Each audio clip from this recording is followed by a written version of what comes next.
भगवान को किसी वस्तु से प्यार नहीं है, भगवान को व्यक्ति से भी प्यार नहीं है, भगवान को भावना से प्यार है।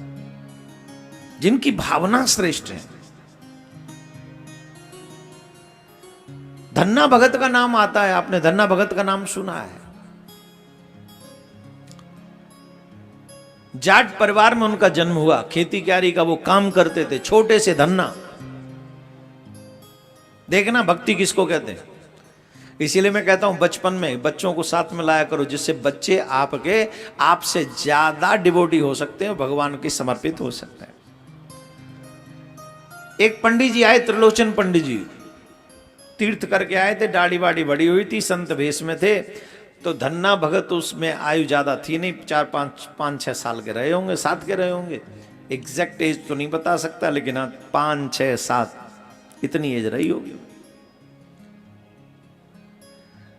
अब वो महात्मा जी को, वो ब्राह्मण ही थे त्रिलोचन पंडित जी, लेकिन वो दाढ़ी वाड़ी बड़ी थी, तीर्थ करके आए थे, तो ऐसा लगता था जैसे संत हैं। तो उन संतों को वो संत समझ के उनको प्रणाम करता था, उनको नमन करता था। पंडित जी वहां मंदिर में ठहरे हुए थे, तो वो क्या करते थे, नित्य शालिग्राम का पूजन करते थे। क्या करते थे? शालिग्राम का पूजन करते थे। और ये धन्ना उनके पास जाकर बैठ जाता था और वो दर्शन करता था, छोटा सा बालक जाके उन पंडित जी को देखता कि ये पूजा कर रहे हैं। 2-4 दिन बाद जब पंडित जी जाने की बात करने लगे, तो धन्ना ने कहा कि अपने ठाकुर जी हमको देके जाओ। पंडित जी बोले नहीं, तू बच्चा है, तू कहां सेवा कर पाए। बोले कुछ नहीं, हम खूब करेंगे सेवा, पर ये ठाकुर जी हमें देके जाओ। अच्छा, कोई भी व्यक्ति, आजकल तो ये एक प्रचलन चल गया है कि हम भगवान को दे देते हैं गिफ्ट में, ऐसा नहीं करना चाहिए, पर कौन रोके। आजकल शालिग्राम को कैसे पंडित जी दे, उनका हृदय कांप गया कि हम अपने भगवान को कैसे दे सकते हैं। ना ना ना, हम नहीं देंगे, कैसे दे दे। अब वो बच्चा जिद करे कि मुझे तो चाहिए ही चाहिए। अब माँ बाप ने भी मना किया, हम जाट आदमी हैं, हम पे खेती क्यारी से फुर्सत नहीं है, हम पे ठाकुर जी की पूजा आती नहीं है भैया, तो ये काम ब्राह्मणों का ही ठीक है, वो पूजा पत्री सब अच्छे से ढंग से करते हैं, हमसे नहीं बन बनेगा ये। हम तो दूर से ही प्रणाम कर ले, नमन कर ले, भजन कर ले, याद कर ले, यही पर्याप्त है।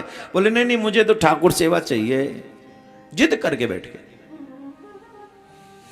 गांव वाले लोगों ने कहा पंडित जी क्या करोगे। बोले क्या करें, समझ में नहीं यार, ठाकुर जी तो नहीं दें। बोले ऐसा मत करो, बालक को बहकाना कोई बड़ी बात थोड़ी है, कोई उपाय करो जिससे बालक भी बहल जाए और ठाकुर जी की सेवा में उससे अपराध भी ना हो। बोले ठीक। तो एक नदी पे स्नान करने के लिए गए और वहां से बहुत काला सा मोटा सा एक पत्थर उठा लाए, और पंडित जी ने क्या किया, उसे ऊंचे पे बैठाला, पत्थर को ऊंचे स्थान पे उसको बैठाला, और वो जो थे पहले से जो प्रमुख जिनकी पूजा वो करते थे, उन्हें नीचे बैठाल दिया। पूजा कर रहे थे, वो बालक फिर आके रोने लगा, महाराज जी ये हमें भगवान हमें चाहिए, भगवान हमें चाहिए, भगवान जी हमें दे दो, हमें दे दो।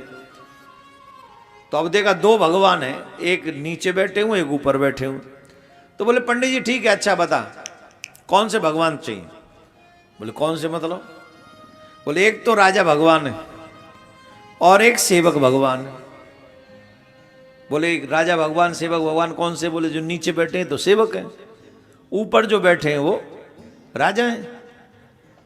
तो बालक बुद्धि में कहा कि मैं क्यों सेवक भगवान लूंगा, मुझे तो दो तो राजा भगवान दो, मैं तो राजा भगवान की पूजा करूंगा। और यही पंडित जी चाहते थे, वो असली शालिग्राम देना नहीं चाहते थे, क्योंकि असली शालिग्राम देंगे और ये पूजा पाठ नहीं करेगा तो इसे अपराध लगेगा। इसलिए उन्होंने वो पत्थर उनको दे दिया, वो भगवान शालिग्राम थे ही नहीं। लेकिन इसके बाद भी पंडित जी ने एक बात कही। पंडित जी ने कहा तुम देखो एक काम करो, ज्यादा कुछ न कर सको तो जल से स्नान करा देना, आरती कर देना, और जब तक इनको भोजन न कराओ तब तक तुम भोजन मत करना। जब तक इनको भोजन न कराओ तब तक भोजन मत करना। और ये बात बच्चे के मन में घर कर गई, बच्चे ने एक्सेप्ट कर लिया, ऐसा ही करूंगा। माता जी को नहीं बताया, पिताजी को नहीं बताया। वो लड्डू वो सालिग्राम का जो समझ रहा था, उस पत्थर को अपने साथ में रखा और खूब पूजा पाठ के लिए सोचता, रोज सुबह शाम आरती करता। एक दिन वो गया, मतलब उसी दिन, उससे अगले दिन गाय चराने के लिए गया। मां को लगा बच्चा गाय चराने जा रहा है, तो मां ने 4 रोटी रख दी, टेंटी का अचार रख दिया और इत्यादि जो व्यवस्था होगी, बाजरे की रोटी रख दी। अब पंडित जी कह के गए हैं, जब तक भगवान को न खिला लो तब तक मत खाना। अब उस बच्चे को यह लगा कि जैसे हम खाते वैसे भगवान खाते होंगे। 6-7 साल के तो हैं, कि जैसे हम खाते वैसे भगवान खाते होंगे। रोटी निकाली 4 और टेंटी का अचार रख दिया। बोले आओ भगवान पाओ। अब बैठा रहा, सुबह से दोपहर, दोपहर से शाम, भगवान नहीं आए। उन्होंने कहा जब तक भगवान न खावे तब तक तुम मत पाना। बोले ठीक है। वो भूखा रहा, उस दिन व्रत हो गया उसका। दूसरे दिन फिर जाके बैठ गया, वो पाओ। दूसरे दिन फिर नहीं आए, फिर भी भूखा रह गया, उस दिन भी व्रत हो गया। तीसरे दिन भी व्रत हुआ। चौथे दिन उस बालक ने कहा, माना कि तुम राजा हो, तुम्हारे पास और भी व्यवस्था होंगी, कहीं भी आप खा सकते होगे, खिलाने वाले आपको तो कोई कमी नहीं है, आपको तो तमाम खिला देते होंगे, और तुम भगवान हो, सच्ची सच्ची बताओ, तुम्हें मेरे ऊपर दया नहीं आ रही? कैसे भगवान हो, तुम्हें मेरे ऊपर तरस नहीं आ रहा? मैं 3 दिन, आज चौथा दिन है, भूखा हूं, कैसे भगवान हो तुम? अरे तुम राजा हो, तुम्हें खिलाने वालों की कमी नहीं है, पर मेरे ऊपर तो दया करो, कम से कम मेरे लिए खा लो। 3 दिन से मैंने कुछ नहीं खाया, जल की एक बूंद नहीं पी मैंने, सिर्फ आप भोजन करो, क्योंकि गुरु जी कह गए, पंडित जी कह गए, जब तक आपको न खिलाऊं तब तक नहीं खा लो। बालक ने इतने प्रेम से, उस धन्ना भगत ने कहा, उस बचपन में इतने प्रेम से कहा कि भगवान से नहीं रहा गया, और भगवान तुरंत प्रकट हो गए ग्वारिया के वेश में। और ग्वारिया के वेश में प्रकट होकर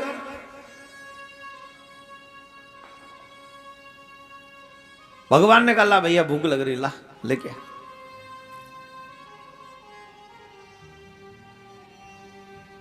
बोले का लाऊं? बोले कछु पात्र वात्र लाया? बोले कछु ना है। बोले चल ला। वही खिसका लिए, 2 रोटी पा ली, तीसरी रोटी उठावे लगे। बालक ने कही, रोटी कितनी है टोटल? बोले 4। ने कहा तो दया करो, ने कहा तो तरस खाओ। अरे आप तो राजा हो, तुम्हें तो पता नहीं किस किसी ने खिलाया होगा, हमें किसी ने नहीं खिलाया। 4 दिन से प्रतीक्षा कर रहे हैं, 2 अपने बट की खा लो और 2 अब हमारे बट की छोड़ दो, 2 हम खाएंगे, 2 तुम खाओ।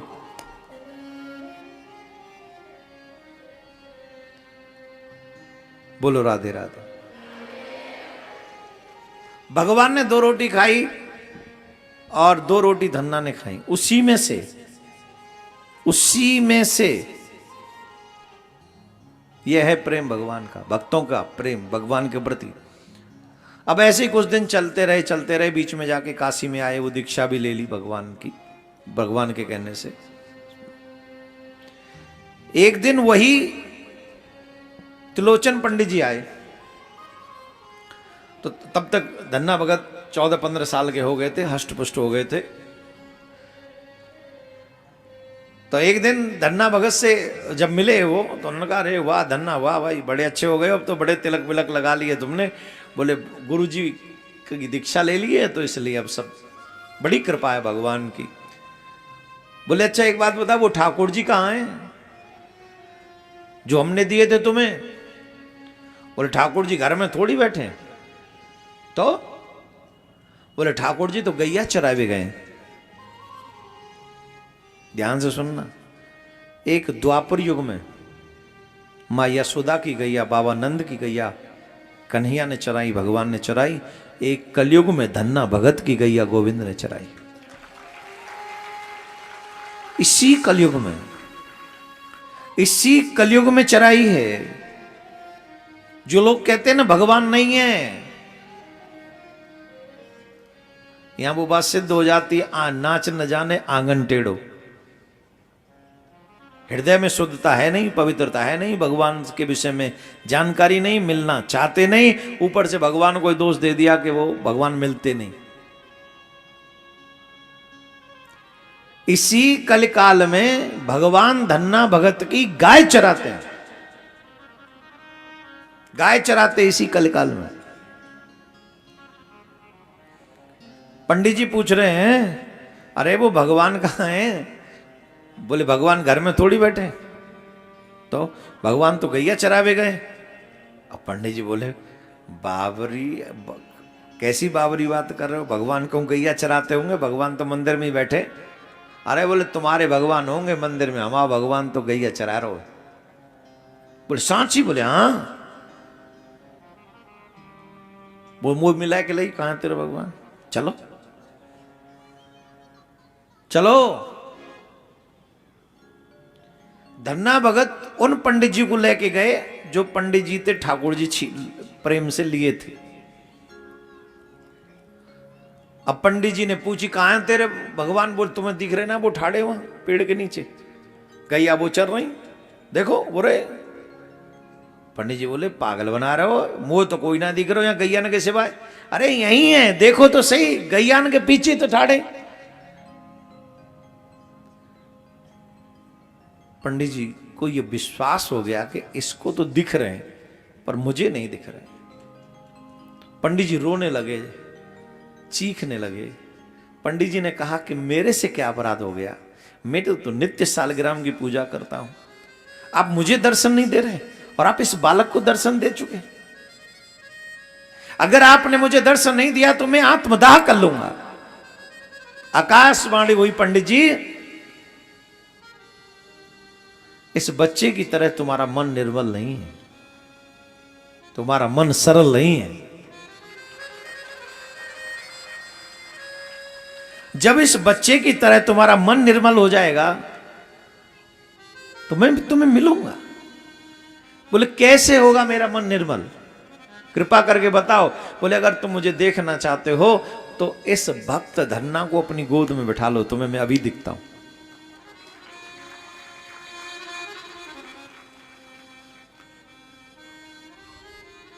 धन्ना भगत को पंडित जी ने गोद में बैठाला और साक्षात ठाकुर जी गैया चराते हुए लकुट लेकर, काली कमलिया ओढ़कर, बंसी हाथ में लेकर, वही ग्वारिया के वेश में पंडित जी को भगवान दर्शन दे रहे, कन्हैया दर्शन दे रहे। अब लोग कहते पंडित जी, अब दर्शन पंडित जी को नहीं हो रहे, धन्ना जाट को दर्शन हो रहे। और धन्ना जाट को गोद में बैठाला तो पंडित जी को भी दर्शन हो गए। रीजन, भगवान कहते हैं मैं ज्ञान से प्राप्त नहीं होता, मैं त्याग से भी प्राप्त नहीं होता। जिनका मन निर्मल होता है, जिनका भाव श्रेष्ठ होता है, मैं भाव से प्राप्त होता हूं। तुमने क्या छोड़ा ये फर्क नहीं पड़ता, तुमने कितना बुक पढ़ लिए, कितने ज्ञान कर लिया है, इससे भी फर्क नहीं पड़ता। लेकिन तुम्हारे हृदय में भगवान के प्रति कितना भाव है, कितनी श्रद्धा है, इससे बहुत बड़ा प्रभाव पड़ता है। बोलो राधे राधे।